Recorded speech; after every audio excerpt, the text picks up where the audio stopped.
Your toilet may be leaking even if you don't hear anything. A silent toilet leak can waste a lot of water without you noticing. Here's a simple way to test it. Add a few drops of food coloring directly into the open toilet tank, not into the bowl.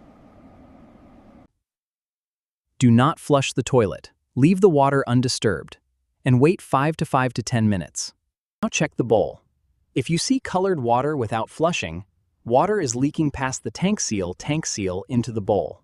Sometimes the toilet keeps leaking from the tank into the bowl, little by little. You may not hear it, but over time it can increase your water bill and waste a lot of water. In most cases, the problem is a worn-out flapper that is not sealing properly. Sometimes the flush valve seat is dirty or damaged. In some cases, the fill valve may also need attention. Check the flapper for wear, warping, or debris. Replace it first, but if the leak continues, have a licensed plumber inspect the toilet. Fix small leaks early. It can save water, protect your home, and help you avoid unnecessary costs.